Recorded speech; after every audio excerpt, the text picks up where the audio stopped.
Hello, everybody. All right, today we're going to be looking at a metaphysical theory called realism. Specifically, seems to be Platonic realism. It could be also in the Aristotelian school of realism. I came across it from this YouTube page called the Unconventional Compass, which is new to me, a guy named Josh. And he's presenting realism as an alternative to materialism. So let's start a little bit with his claims about why materialism is not true. That's why consciousness, love, beauty, and truth, for example, can't be reduced to chemicals or data, right? They're not something that you can measure. There's something you must live. There's something you must intuit through consciousness.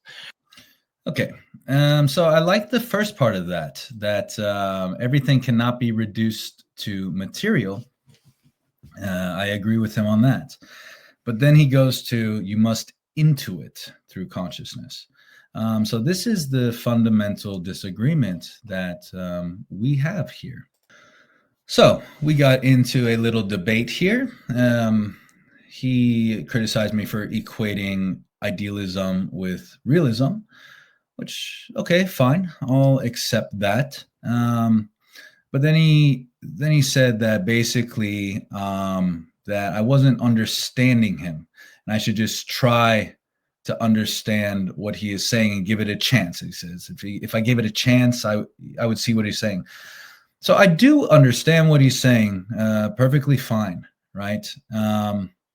He's saying, well, essentially, it's the same argument that Plato made about the ideal forms, the unchanging aspects of it. And I told him that this was necessarily mystical. He said it's not mystical when he uses the term higher reality. But he says, yeah, okay, it is a mysticism, or it might be, but it doesn't demean reality. It grounds it.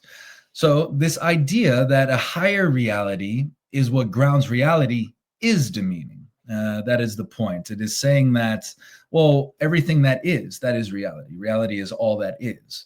Well, all that is needs to be connected to something.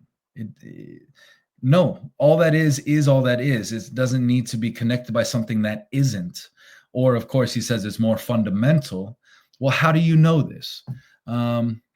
Anyway, he brings up order, purpose, form, logos, even God, he says. Okay, so I told him that I can demystify this metaphysics while retaining the important parts, right? If we're going to talk about metaphysics, let's talk about what is metaphysically true. Well, start with A is A, the law of identity, the law of non-contradiction, right? And that existence exists. So existence exists, reality is, everything that is exists, right? And then consciousness is conscious, and it's always conscious of something. So there's no need for other metaphysical axioms, I don't believe, right? We establish that existence is existing, that our consciousness is conscious of it, and that things have identity. And he says, reason relies on logic, and logic relies on distinctions like identity and non-contradiction. Great. We agreed on this point, right? No problems here. But then he goes on to get mystical again, and he says, why does reason work at all? Why is the universe structured in a way that allows our minds to find truth in it? How is it that we recognize beauty? So his answer would be essentially God. But saying God doesn't answer anything. It brings up more questions than it answers. For instance, this is just rationalism. And he mentions Aquinas and Leibniz and some others. And they are rationalizing this through the use of just logic, right? So the problem with this of rationalism is it is divorced from experience or empirical knowledge. Materialists, they just focus on the empiricism, just the the experience of everything, and they kind of just try to get rid of the cognitive side of us because it can't be reduced to material. But then the rationalists come in and say, well, everything must be tied to this higher reality for it to be real. Because where does it come from? Like, how does reason work? Why is the universe structured in a way we can understand it?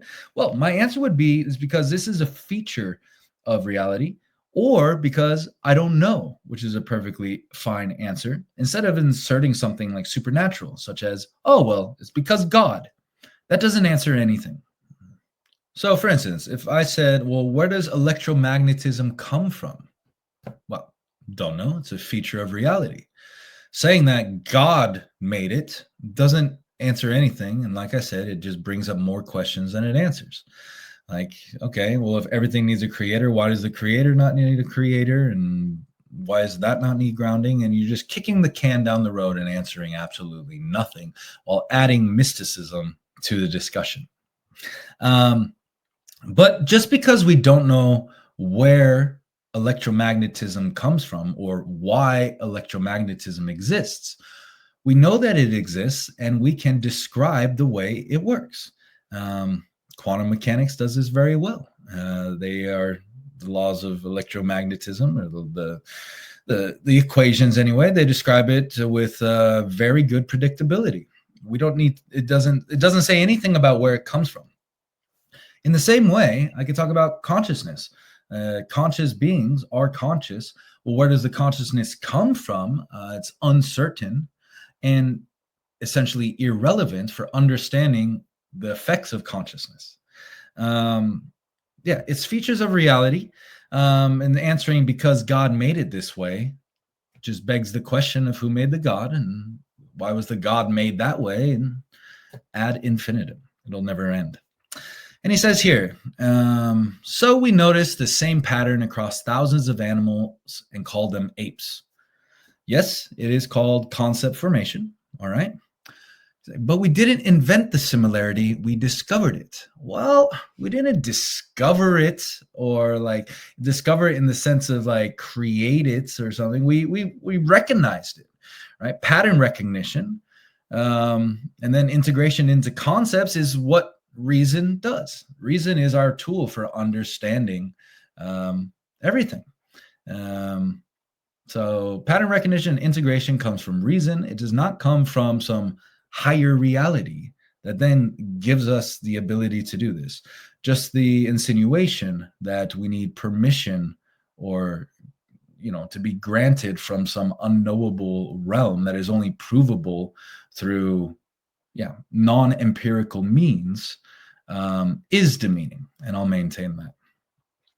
He says here, quote, that form or pattern existed before us, right? And doesn't it exist independently of our minds? Well, if you mean that existence exists with all its characteristics independently of consciousness, yes. But there would be no recognition of the patterns that exist in reality without consciousness. And just because a conscious being recognizes the pattern does not give any causal connection between the pattern in reality and consciousness. Existence exists independently of consciousness. This is the fundamental disagreement here. And then he says, I honestly think if you'd give it a chance and try to understand, you'd see what I'm saying. I understand what you're saying, Josh. Don't confuse my disagreement with your Platonic Aquinian realism as a misunderstanding. It is mystical, which means that there are some extrasensory, unspecified ways of determining this higher reality. You need a little dose of empiricism to demystify. And of course, I'm not saying that knowledge should be only empirical.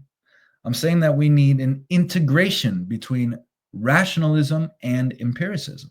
Just like with everything, most confusion comes from the lack of integration. And there's one more comment.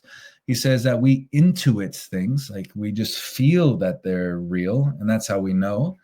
No, we use our reason to objectively know.